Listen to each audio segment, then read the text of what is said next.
Hi everyone, welcome to 5 Minutes with Bella. I'm Bella from Studio Fertility.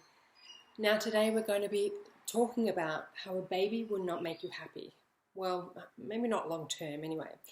And I actually have a much longer podcast by the same name. If you want to go and give that a listen, just go to studiofertility.com, look under podcasts, and it is episode 1 actually, so scroll all the way to the bottom of the page to find it. But the reason that I wanted to talk to you about this today is because it's one of my most listened to podcasts, okay? In fact, it is my most listened to podcast. And maybe that is because when we're on the fertility journey and we're so unhappy because we've not conceived yet, we're actually pushing ourselves mentally, emotionally, financially, spiritually to our limits. And then we want to actually make sure it's all worth it, right? Because we've pushed ourselves so far. We want to make sure that we'll actually be happy about it at the end and that it is all worth it. And firstly, I want to assure you that conceiving your baby and giving birth to your baby and holding your baby is a deeply joyous and wondrous experience. It feels profound and it can be life-altering. But only if we're actually receptive to this state of being when we go into the experience. Because it's also true a baby will not make you happy. So what do I mean by this?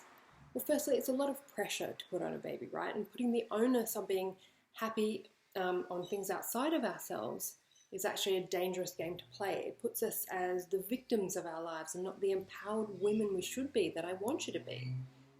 The if and when game of happiness or any other emotion is a dangerous game to play with anything in our lives. You know, when I have a baby, then I'll be happy. When I earn more money, then I'll be more secure or more successful. When I earn $1 million, then I'll feel successful.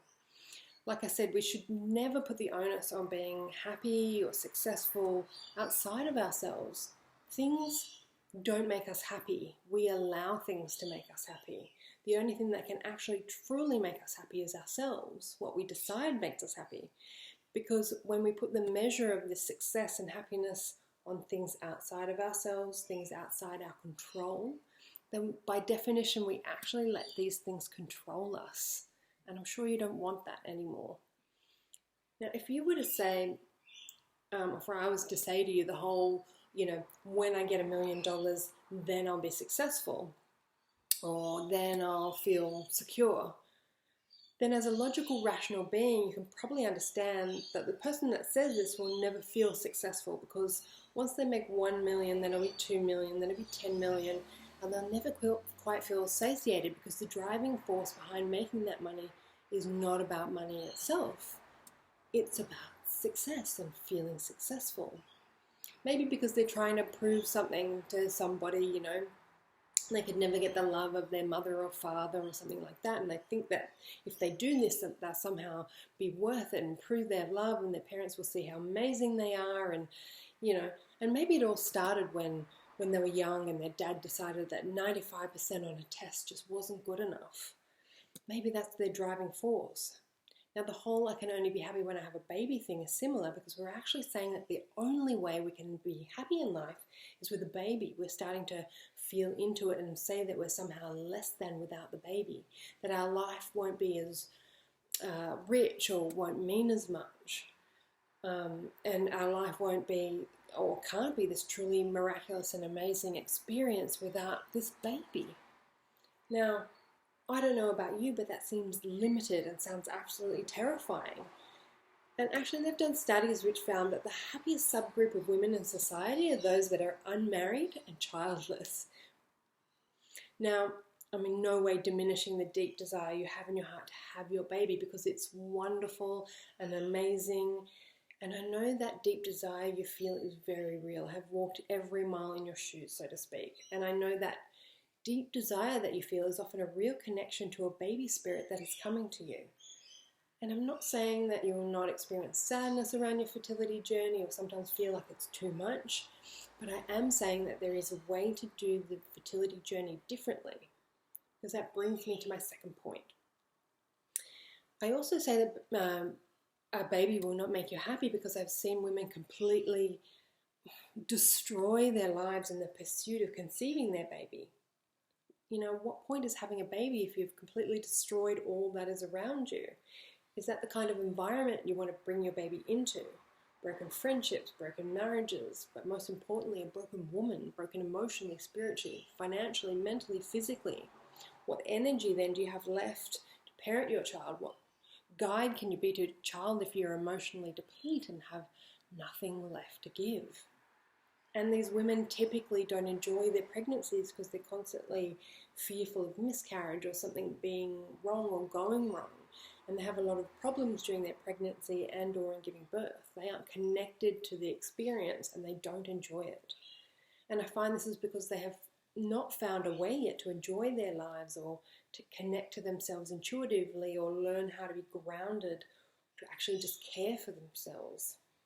Now, there is a way to do the fertility journey differently if you've been having challenges that connects you actually more deeply to yourself and leaves you feeling fulfilled and grounded. Because, and this brings me to my point 3 for today, all the women that come to me to have their babies are usually seeking a deeper meaning in their lives. Their lives are not on track. They are stuck and unfulfilled in ways beyond their fertility. They are not usually living their best life now. They are not fulfilled. They are in careers they don't want to be in. They're compromising themselves all over the place on a daily basis. And you know what? If they manage to get pregnant and have a baby, they might be fulfilled for like a year.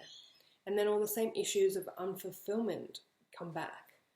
But what actually I usually find is it's the fertility journey and the challenges that they have with their fertility journey that allows them to transform their lives or to set it on the right track. And this actually allows their baby to come through to them. And they do this then consciously, deeply grounded, deeply connected to themselves and their babies, and their experience is that much richer.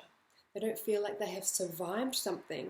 They feel like they have transcended something. They feel enriched. That's an amazing experience. So I just want to ask you this question: to what end is being miserable right now helping you to achieve the ultimate vision you have for your life, to have this baby? Do you want to go into your next IVF cycle miserable and depressed and feeling hopeless? I'm betting you don't. I'm betting you have had enough of the heartache. And that's why I do what I do. It has always been my experience in my life that the truly amazing things in my life have either come out of a joyous and happy time in my life where I felt amazing and life was just in sync, it was in flow with the universe, or where I found a way to change my perspective during a negative experience to keep the faith and start to notice the richness and the good in my life that I've actually been blocking out. Essentially, times where I decided enough was enough. I had to do things differently. I had to decide to be happy and find the joy in my life again, to nurture myself and what was going well. So I actually had the strength to deal with the challenges again. And then things would actually miraculously turn around.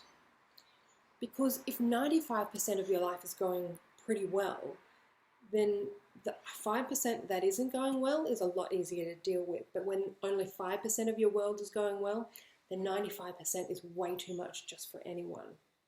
Now, time and time again, I have helped women to build up their emotional and mental and spiritual and physical strength, which has allowed them to shift their lives and their energy to allow their baby to come through.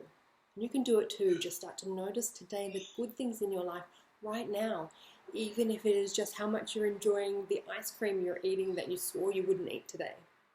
All right, I'll talk to you next time on 5 Minutes with Bella. And if you need support, head on over to studiofertility.com to book in your obligation-free 30-minute chat. And have a great week.